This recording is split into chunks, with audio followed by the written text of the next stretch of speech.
Growing up, I knew I was different, but I didn't exactly know how I was different.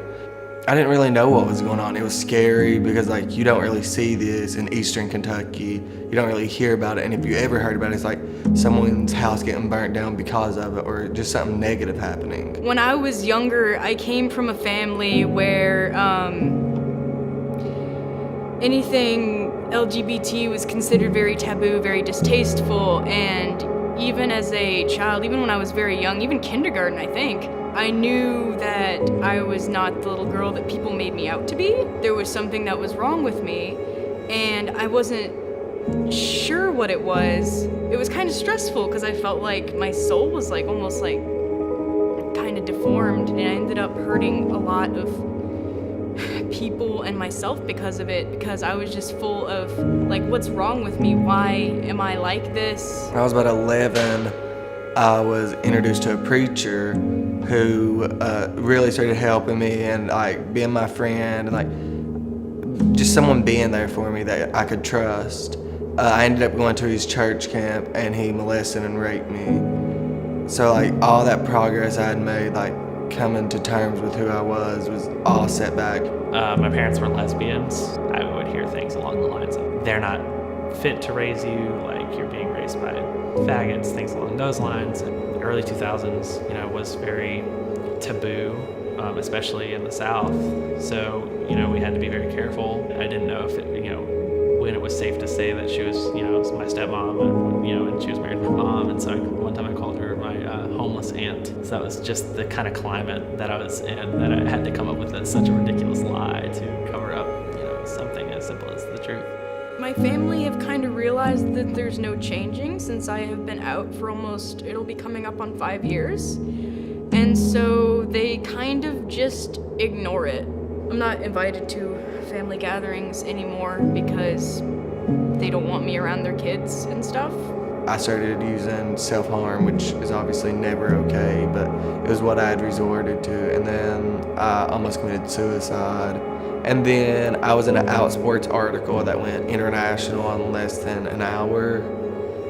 And I was terrified. I was not just my friends are gonna know, everybody in the world knows. And then it was a sense of relief. And I go and call my family, and they still didn't accept me, which was devastating. I had to go hospitalized 3 different times for suicide attempts and self-harming attempts. It was a few days after I'd gotten out of Wellstone. I had been self-mutilating, and my family kind of feared for my well-being, and they thought that I was being poisoned by homosexuality or something ridiculous like that. And my Girl Scout leader, who was kind of like my second mom to me, I remember that she told me about this place and that she brought me there. And she actually kind of had to sneak me out because my mom didn't want me going.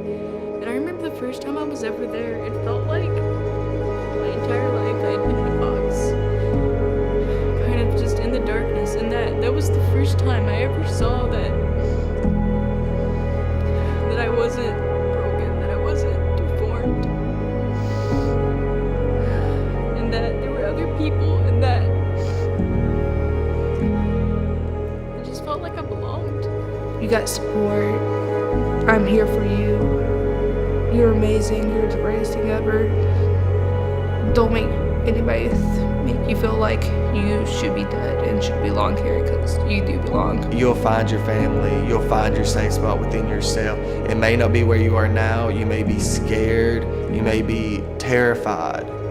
But at the end of the day, the people that truly love you will come to accept you and come to stand by your side. This is part of you, and this is part of your identity, and you should never hate yourself for it. And it may feel like there is going to be absolutely nobody that understands you or loves you, but you're gonna find support, and a lot of times you'll find them in very strange places. It can only get better, really. You've hit rock bottom in many ways, and so you just have to be honest with yourself about where you want to go, what steps you want to take, and know that stepping into the light is only going to make things brighter. I I had lived a life where I had been told a lot of lies, a lot of hateful things about the LGBT community. To know that all these things that I thought my entire life were lies, to find out the truth, that was the moment that I realized that I was okay.